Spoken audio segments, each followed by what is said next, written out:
They all turned their backs on her, but the farm boy didn't, and by sunrise the quiet dirt road outside his cabin would carry a kind of respect no money could ever buy. The afternoon sun hung low over the Kansas plains, turning the tall wheat fields into waves of gold that whispered with every breath of wind. And 17-year-old Ethan Walker wiped sweat from his brow with a rough sleeve that smelled of hay and hard work, the kind of smell that never really leaves a boy who grows up with dirt under his fingernails and honest miles behind his boots. He wasn't anyone important, just another hired hand sleeping in a narrow loft above a barn, paid $5 a week and meals if the harvest went well, the kind of boy folks forgot as soon as he stepped out of sight. That was why he noticed her. People who feel invisible tend to see others the same way. She stood nearly 50 yards down the road near the broken fence post, a native woman holding a small child against her hip, her steps slow and uncertain like someone who had walked too many miles without knowing where she would sleep. Dust clung to the hem of her worn dress, and the child's tiny fingers clutched her shoulder with the quiet desperation only children understand. A wagon passed her first. The driver looked once, then snapped his reins. Another man tipped his hat lower and crossed the street. Someone muttered words Ethan had heard his whole life, words about trouble and tribes, and staying clear of problems that didn't belong to you. The woman said nothing. She just kept walking, one careful step after another, like dignity was the only thing she had left, and she refused to drop it in the dirt. Ethan watched from the barn doorway. A nail still between his fingers from a repair, he suddenly forgot how to finish. He didn't know her story, didn't know her name, but he knew exhaustion when he saw it. His own mother used to look like that after long winters. The child's eyes met his then, dark and wide and too tired for someone so small, and something inside Ethan shifted in a way he couldn't explain later. Not bravery, not heroism, just something simple, decent. He reached for the tin cup hanging on a peg, filled it from the water barrel, then grabbed the last piece of cornbread wrapped in cloth from his supper pail. He hesitated only once, thinking about how hungry he might be later, then started walking toward her anyway. Gravel crunched under his boots. The woman tensed slightly when he stopped a few feet away, not fear exactly, more like someone ready to be refused again. Ethan held the cup out first, not too close, giving her space the way his father once taught him when approaching a frightened horse. "Ma'am," he said quietly, voice steady as the evening wind, "you look like you could use some water." She studied his face like she was measuring something deeper than words. Then she accepted the cup with careful hands. The child drank first. Ethan made sure of that.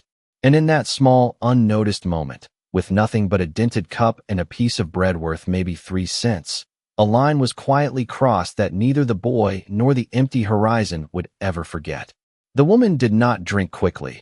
She drank like someone who had learned that rushing could cost you what little you had left, small careful sips while the child leaned against her shoulder. And when she finally lowered the cup, she gave a quiet nod that carried more weight than most words Ethan had heard all year. The late afternoon wind moved through the cottonwood trees behind the barn, carrying the dry scent of prairie grass and distant rain that would probably never reach them. And for a moment, everything felt still, like the land itself was watching to see what he would do next. "Thank you," she said after a moment, her English careful but clear, shaped by a different rhythm, a different world. Ethan shrugged slightly, suddenly unsure what to do with his hands. "It is nothing," he answered, though they both knew it was not nothing. Nothing was what everyone else had offered her. The child studied him openly now, curiosity replacing fear, small fingers still holding the edge of the cornbread as if it were something precious. Ethan noticed how light the boy felt when the woman adjusted her hold, how the fabric of her sleeve hung loose from a wrist too thin for someone her age. Travelers sometimes passed through these parts, but they usually had wagons or horses or at least a direction that made sense. She had none of those. "There is a shade tree behind the barn," Ethan said after a pause, pointing toward a wide oak where the ground stayed cool even in August heat. "You can rest there a while. Mr. Carter does not come back from town until near sundown." The woman hesitated, reading his meaning, understanding that he was offering help, but also the small window of time before questions would come. "My name is Ayanna," she said finally. Ethan nodded. "Ethan Walker." Names felt important out here. Names meant you existed. Ayana lowered herself slowly onto the grass beneath the tree, movements careful from long miles, and Ethan disappeared into the barn for a minute before returning with an old quilt he had kept from last winter, faded red stitching, and a tear along one edge he had never bothered to fix. He placed it on the ground without ceremony. She touched the fabric like it surprised her. "You should keep this," she said softly. Ethan shook his head. "I remember the cold from last January. You will need it more." The boy had finished eating now, and sleep began to pull at his eyes, his small body finally giving into safety he had not felt in days. Ayana brushed dust from his hair with gentle fingers, and for the first time Ethan saw something change in her expression, not relief exactly, but the guarded look of someone realizing they might make it through one more night. From the road came distant voices, the sound of 2 ranch hands heading back from the north pasture. Ethan felt the tension return to the air like a coming storm. Helping quietly was one thing. Explaining it would be another. Ayana seemed to sense it too. From a small leather cord around her neck, she removed a simple bead carved from pale stone, smooth from years of wear. She held it out to him. Ethan frowned slightly. "I cannot take that." "You already did," she answered gently. "You gave kindness first." He accepted it only because refusing seemed to matter more than he understood. The bead felt warm from the sun and strangely heavy for something so small. Neither of them noticed the way the prairie wind shifted then, carrying with it the faint, distant sound of horses far beyond the horizon, still many miles away, but already moving in a direction that would change how this quiet farm would be remembered. The sun slipped lower toward the flat edge of the prairie, turning the sky into long bands of orange and copper, and Ethan found himself working twice as fast as usual, pitching hay into neat stacks, and checking the fence line with the kind of focus that comes when a man knows trouble might be coming but does not yet know what shape it will take.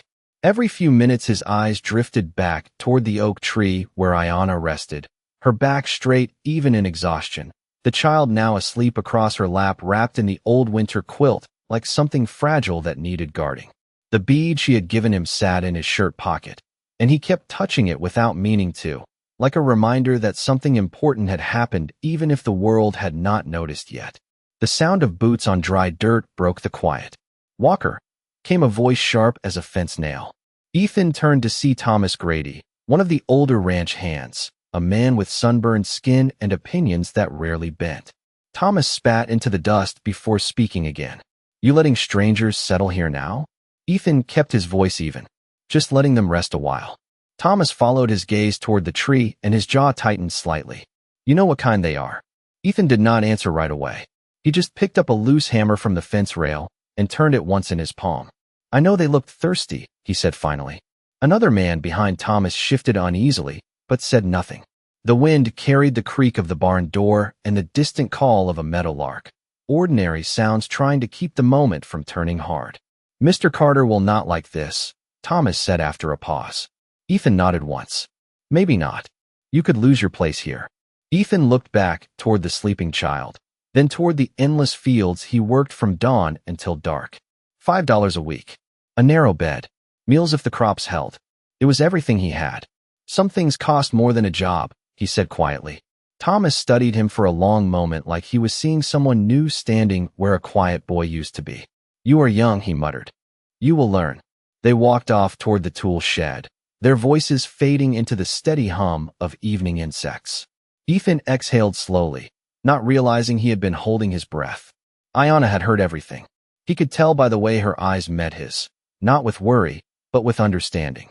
"You should not risk your winter for us," she said softly. Ethan shook his head. "Winter comes whether we deserve it or not."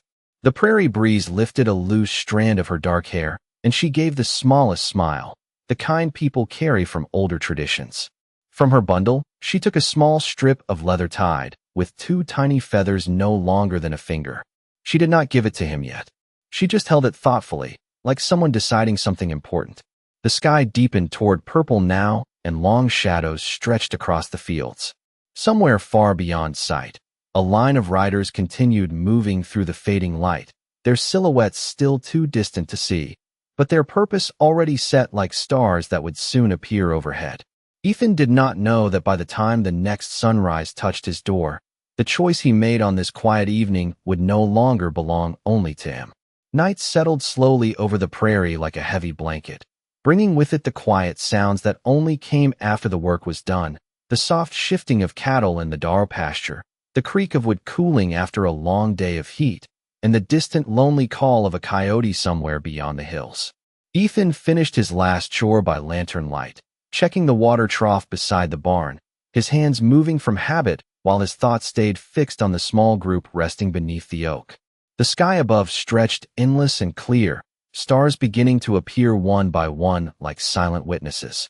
Ayanna had managed to light a small cooking fire using dry twigs and patience, the kind of careful flame that did not ask for attention.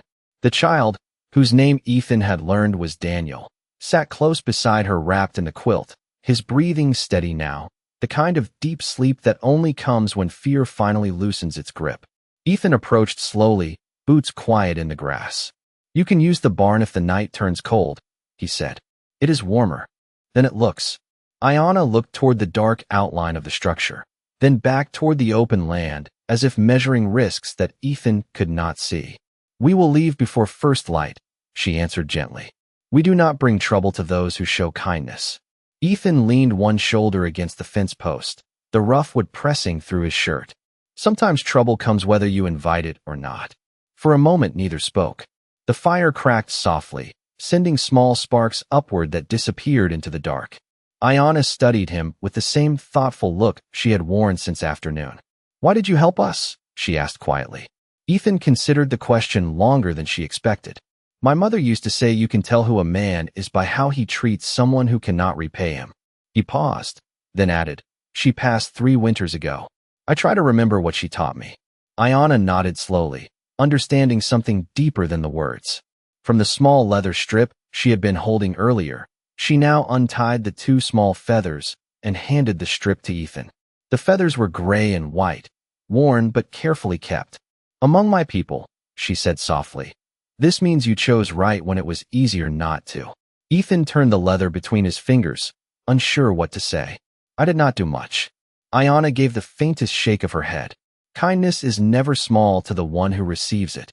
The fire burned lower, and the temperature dropped enough that Ethan could see his breath faintly in the lantern glow. From far away came a sound so soft it could almost be mistaken for wind, a distant rhythm carried across miles of open land. Ethan did not recognize it yet. Ayanna did. Her eyes lifted toward the dark horizon, not afraid, not surprised, just certain. "You should sleep," she told him. "Tomorrow will be a long day." Ethan almost asked why, but something in her calm expression told him the question would answer itself soon enough. He nodded and stepped back toward the barn, the small leather strip and feathers still in his hand. Behind him, the small fire faded to embers. Above them, the stars continued to gather. And somewhere out beyond the reach of lantern light, riders continued their steady approach through the night, not fast, not threatening, just certain, like a promise that had already been made. The night passed without incident, but it was not an empty night. It was the kind of quiet that feels like the land itself is holding its breath, and Ethan slept lightly in the hayloft above the barn, one ear tuned to every unfamiliar sound, the way men on the frontier learn to rest without ever fully letting go. At some point before dawn he woke without knowing why, his eyes opening to darkness washed in pale blue moonlight slipping through the wooden slats. For a moment, everything was still. Then he heard it again. Not close, not loud, just steady. The faint rhythm of many horses moving across open ground. He sat up slowly, the old quilt scratching against the back of his neck, and listened harder. The sound came and went with the wind, like something deciding whether to be heard. Ethan swung his legs over the side of the loft and climbed down the ladder, boots in hand so they would not thump against the wood. Outside, the air carried that cold hour just before sunrise when even the insects go quiet. The small fire beneath the oak had burned down to gray ash. Ayanna was already awake. She stood facing the horizon, her posture calm, her dark hair moving gently in the early breeze.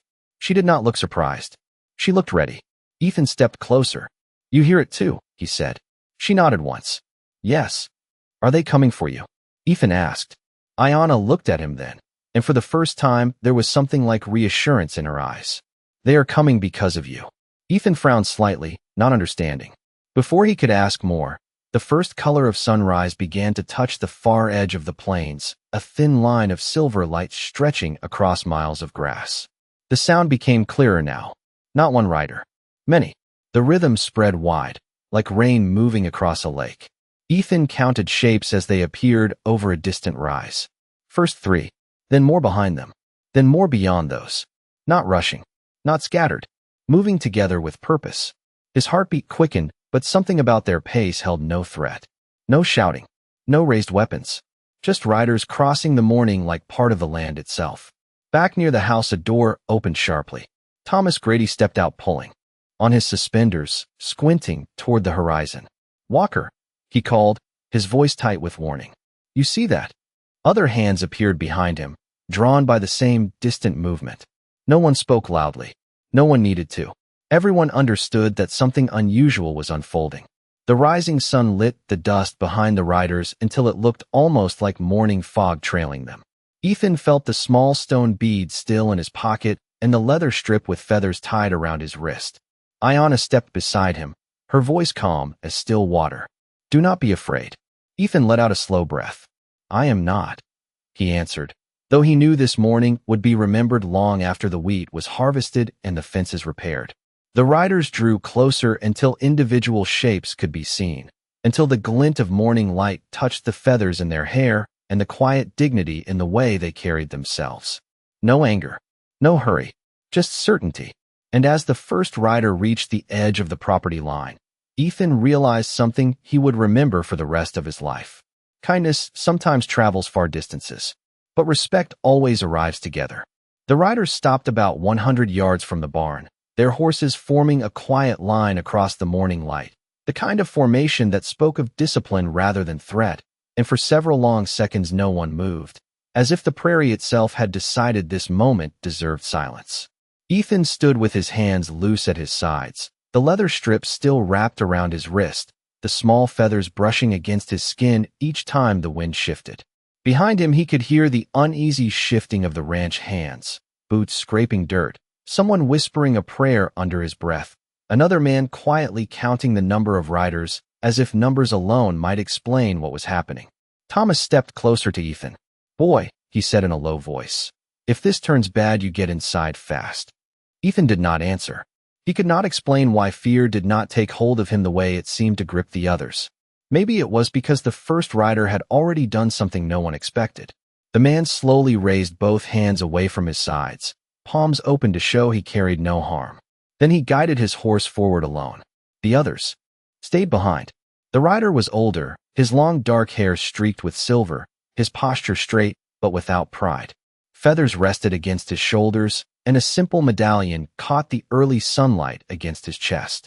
When he stopped about 20 feet from Ethan, he stepped down from his horse with unhurried care, boots touching the ground like someone entering a place of meaning. Ayanna stepped forward then, Daniel at her side. The change in the air was immediate. The older man inclined his head slightly toward her, not as a greeting between strangers, but as recognition. Ayanna spoke first in her own language, her voice steady, the words flowing like something practiced since childhood. The man listened without interruption. Then he looked toward Ethan. His eyes were not hard. They were measuring, understanding. "You gave water," he said in clear English. "You gave food. You gave shelter when others turned away." Ethan felt every eye on him, but answered simply. "She needed help."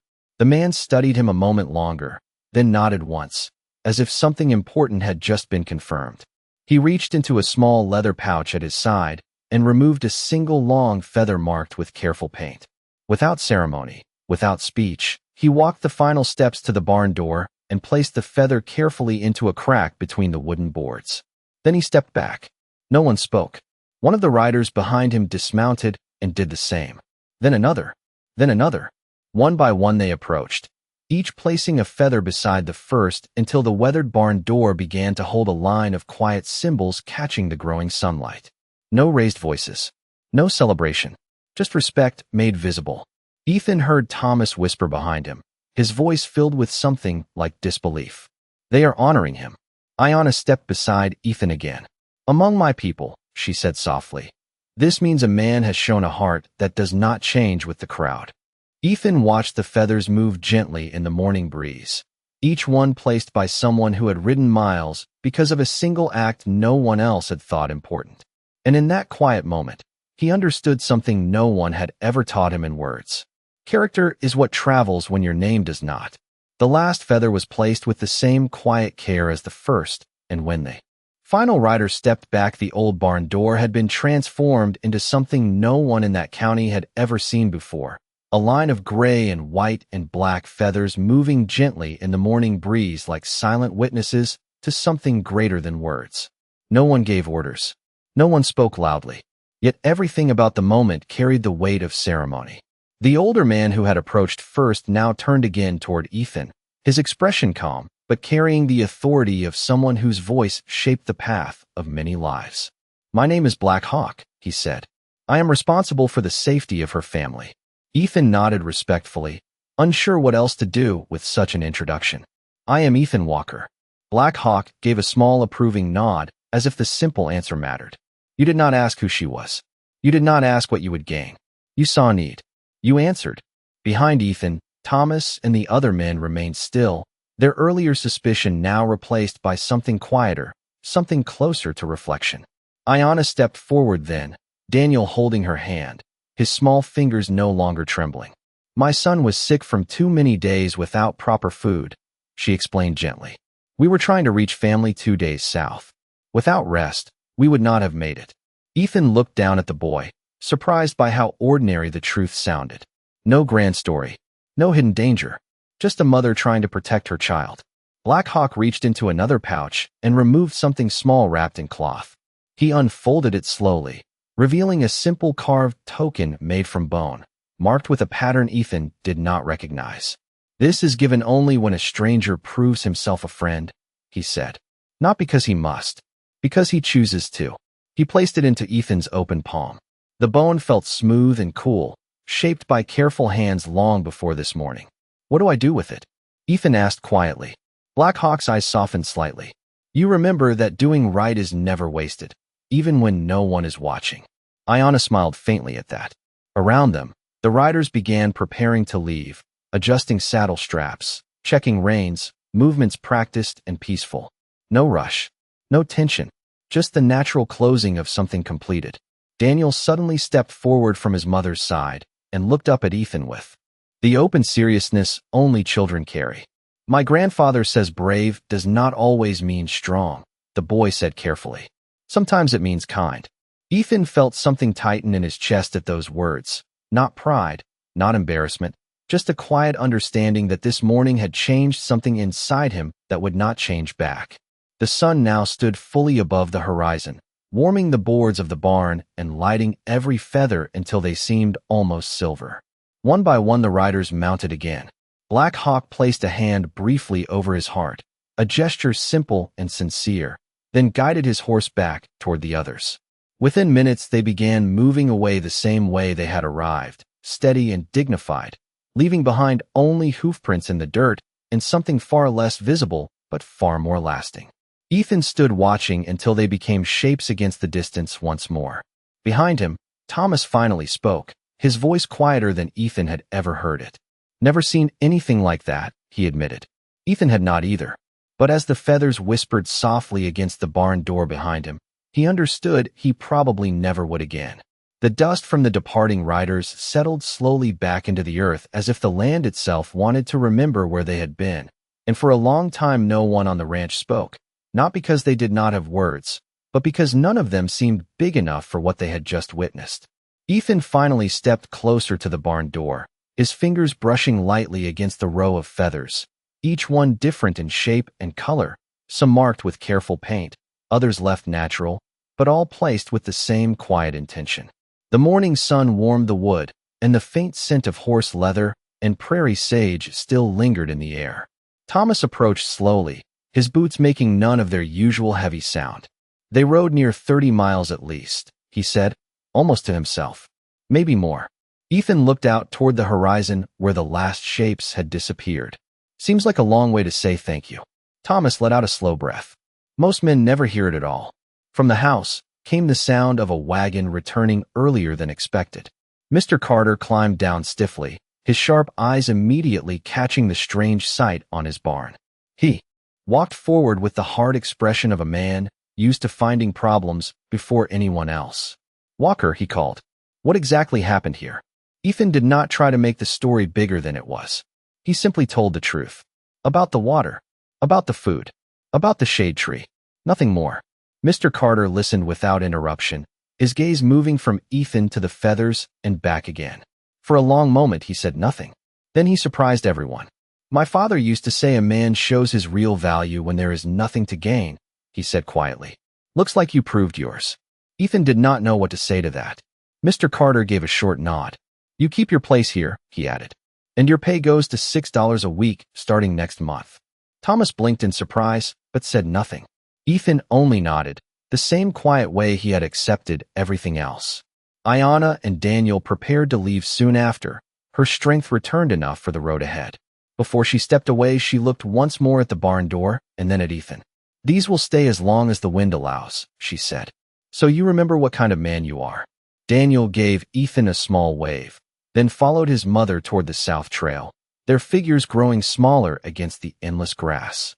Work slowly returned to normal as the morning stretched on. Fences still needed mending. Water still needed hauling. But something had changed in the way the men spoke to Ethan now. Not louder, not dramatic, just a small shift of respect that did not need announcing. As the day warmed, the feathers continued to move gently against the barn boards, catching sunlight, whispering softly each time the wind passed through them. Ethan touched the small carved token in his pocket and returned to his work without saying a word. And for the first time since he had arrived at the ranch, he no longer felt like someone the world overlooked. Autumn came slowly to the plains that year, the tall grass turning from green to faded gold, while the mornings carried a sharper chill that reminded every man winter would not be far behind. And through it all the feathers remained on the barn door. Some mornings Ethan would find one lying in the dirt after a strong wind. But he always placed it back where it had been, not out of duty, but because something about them felt like a promise he did not want broken. Weeks passed. Harvest wagons came and went. New hands arrived, and old ones moved on. Yet the story of that morning traveled farther than Ethan ever would. Travelers began to recognize the barn before they recognized the ranch. Some asked questions. Others simply tipped their hats and moved on. One evening near the end of October, as the sky burned red over the flat horizon, Thomas stood beside Ethan watching a flock of geese cut across the clouds. "Funny thing," Thomas said slowly. "I spent 40 years thinking respect came from being the toughest man in the room." He paused, then added, "Turns out sometimes it comes from being the kindest." Ethan did not answer right away. He just watched the birds disappear into the distance. "My mother used to say something close to that," he replied quietly. The first frost came 2 weeks later, silver lining the fence rails and turning every breath into smoke. Ethan rose early that morning and stepped outside into the cold stillness. The feathers were rimmed with ice but still held fast, moving slightly when the first light touched them. He brushed a little frost away with his glove and noticed something new. Tucked carefully into the frame of the door was one more feather he had not seen before, smaller than the rest, tied with a thin red thread. No tracks showed in the frozen dirt. No sign of who had placed it there. Only the quiet evidence that someone had returned without needing thanks. Ethan smiled to himself, a small private smile, and went back to his chores. Years later, people would still mention the barn with the feathers when giving directions across that stretch of country. Some would say it marked the place where a young farmhand once helped strangers. Others would say it marked the place where a boy became a man without ever raising his voice. Ethan never corrected any of them. He never moved the feathers. He never told the story unless someone asked directly. And even then he kept it simple. Because out on the frontier, a man did not measure his worth by how many people knew his name. He measured it by whether he could still look at himself in the quiet moments and know he had chosen right when it mattered. And on certain mornings when the prairie wind moved just right, the feathers would rustle softly against the old barn door like a voice too gentle to hear with ears alone, reminding anyone who noticed that out here honor did not arrive with noise or glory. It arrived quietly, carried on the wings of a single good choice.